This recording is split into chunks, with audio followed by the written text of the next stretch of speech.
দুজন বৰ মৰমৰ সখী আছিল। এজন মৰিবৰ সময়ত তেওঁ পুতেকক সখীয়েকৰ হাতত গতাই দি ক'লে, সখী, মোৰ ল'ৰাটো তোমাক গতালো। তুমি তাক বুদ্ধি ভৰসা দি চলাই মেলি মানুহ কৰিবা। পুতেককো সি ক'লে, মোৰ সখীৰ হাতত তোক গতালো। সখীয়ে তোক যিহকে কয় তাকেই কৰিবি। যেনেকৈ চলাই তেনেকৈ চলিবি।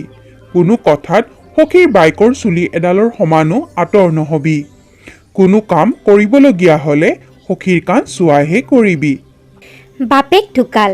পুতেকেও সেই মনে চিতে তাৱৈয়েকৰ কথাত চলি আছে। এদিন তাৰ ঘৈণীয়েকৰ ল'ৰা এটা উপজিলত। সি তাৱৈয়েকক সেই বাতৰি দিলেগৈ।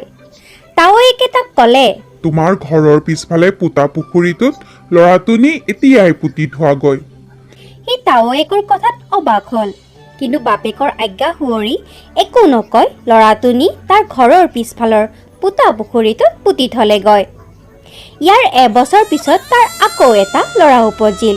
তাকো তাৱৈয়েকে আগৰ দৰে পুতি থবলৈ ক'লত সি মনত বৰ বেজাৰেৰে তাৱৈয়েকৰ কথা হাৰগত কৰি মানি তাকেই কৰিলে। ইয়াৰ ১.৫ বছৰমানৰ পিছত তাৰ ঘৈণীয়েকে ছোৱালী এজনী পালে। এইবাৰ সি ভাবিলে তাৱৈয়েকে এই ছোৱালীজনী আগৰ দৰে আৰু পুতি থবলৈ ব্যৱস্থা নিদিয়ে। কিন্তু সি বিস্ময় মানিলে যে তাৱৈয়েকে এই ছোৱালীজনীকো আগৰ ল'ৰা দুটাৰ দৰে সেই পোতা পুখুৰীটোতে পুতি থবলৈ ক'লে। সি নিৰুপায় হৈ মনৰ বেজাৰ মনতে পুহি তাৱৈয়েকৰ কথা মতে ছোৱালীজনীকো পুতি থলে। ইয়াৰ ২ বছৰমান পিছত তাৰ ঘৈণীয়েকৰ আকৌ এটা ল'ৰা উপজিল। এইবাৰ সি ভাবিলে, বাৰু তাৱৈক এই বাতৰি দিওঁ, কিন্তু যি থাকে কপালত এইবাৰ তেওঁ এই ল'ৰাটো পুতি থবলৈ ক'লেও আৰু মই তেওঁৰ কথা নুশুনো। ইয়াকে ভাবি সি তাৱৈয়েকৰ ঘৰলৈ গৈ ল'ৰা হোৱা বাতৰি দিলত। তাৱৈয়েকে তাক ক'লে, বোপা, এই ল'ৰাটো তুমি ধুৱাই পখলাই লোৱাগৈ। কিন্তু মই এটা কথা তোমাক কওঁ, তুমি তোমাৰ আগৰ ল'ৰা ছোৱালীকেইটা য'ত পুতি থৈছিলা, আজি ৰাতি সেইখিনিত পল এটা পাতি তাৰ ওপৰত পৰ দি বহি থাকিবা। তাৱৈয়েকৰ কথা মতে সি ঘৰলৈ গৈ ল'ৰাটো ধুৱাই পখলাই ল'লে আৰু ৰাতি সেইদৰে পোতা পুখুৰীৰ মাজত পল এটা পাতি পৰ দি থাকিল। ৰাতি দুপৰ হৈছে।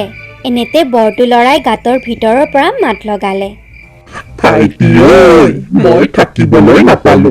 পোৱাহেঁতেন তাক থিয়ই থিয়ই শুলত দিলোহেঁতেন। কথা ভাল হাৰিল। মাজুটো ল'ৰাই মাত লগালে, ককাইটি ঐ, মই থাকিবলৈ পোৱা হ'লে তাৰ ডিঙিত চিপ জৰি লগালোহেঁতেন। তাৰ তাৱৈকে আমাৰ মঙহ খালে। ইয়াৰ পিছত ছোৱালীজনীয়ে মাত লগালে, ককাইটিহঁত, যদি মই কেনেবাকৈ থাকিবলৈ পালোহেঁতেন তেন্তে তাক কেঁকোৰাই খোলা দি খুলি খুলি খালোহেঁতেন। কি কম ককাইটিহঁত, মনৰ কথা মনতে ৰৈ গ'ল। এইবোৰ কথা বাৰ্তা শুনি মানুহটোৱে তেতিয়া ভালকৈ বুজিলে যে তাৰ তাৱৈকে তাৰ কি উপকাৰ কৰিলে। তেতিয়া তাৱৈকৰ ওপৰত তাৰ আৰু ডাঠ বিশ্বাস হ'ল। ইয়াৰ কিছুদিনৰ পিছত তাৰ ধান বেচিব হ'লত সি তাৱৈকক সুধিলে, তাৱৈ, মোৰ ধানগাল বেচিব খুজিছোঁ। তাৱৈকে তাক সুধিলে। ধানৰ দৰ কি হৈছে? সি উত্তৰ দিলে।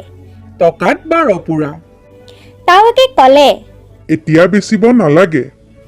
আৰু কিছুদিন পিছত সি তাৱৈকৰ ঘৰ ওলাই তাৱৈকক ক'লে, তাৱৈ, ধানৰ দাম কমিলহে, এতিয়া কি কৰি? লাহে লাহে কিজানি আৰু কমিবহে। তাৱৈকে সুধিলে। কেইপুৰাকৈ হৈছে? সি ক'লে, এতিয়া 20 পুৰা হ'ল। যোৱা, এতিয়া বেচি দিয়াগৈ। সি তাৱৈকৰ কথা মতেই টকাত 20 পুৰাকৈ ধান বেচি টকাখিনি লৈ গৈ তাৱৈকক দেখুৱালত তাৱৈকে ক'লে, ভাল হৈছে। এতিয়া তুমি এই টকাৰে সোণ কিনি আনি সোণাৰীৰ হতুৱাই এটা লাৰু গঢ়োৱা। তাৱৈকৰ কথা মতে সি সোণৰ লাৰুটো কৰি আনি তাৱৈকক দিলত তাৱৈকে ক'লে, এই লাৰুটো তুমি নৈত পেলাই দিয়াগৈ। সি তাৱৈকৰ কথা শুনি মনত বেজাৰ পাই অগত্যা সোণৰ লাৰুটো নৈত পেলাই দিলেগৈ। মাহচেৰিকৰ মূৰত দম এটাই এটা ৰৌ মাছ বেচিবলৈ বুঢ়াৰ পুতেকৰ ঘৰলৈ আনিছিল। সি ৰৌ মাছটো লৈ কাটিলতে তাৰ পেটত সেই সোণৰ লাৰুটো ওলাই পৰিল। সি তাৱৈকক লাৰুটো দেখুৱালত তাৱৈকে তাক ক'লে, তোমাৰ এইটোহে নিজৰ বস্তু। যোৱা, এইটো ভালকৈ থৈ দিয়াগৈ। তুমি কিজানি আগেয়ে মোক তোমাৰ শত্ৰু বুলি ভাবিছিলা। এতিয়া মই দুইটা কথাৰে তোমাক পতিয়ন দিব পাৰি ঈশ্বৰৰ চৰণত সেৱা কৰিছো। যোৱা বপা, তুমি ধৰ্মত মতি ৰাখি ঈশ্বৰৰ চৰণত নিৰ্ভৰ কৰি সকলো কৰিবলগীয়া কাম কাজ কৰি সুখেৰে খাই বৈ থাকাগৈ।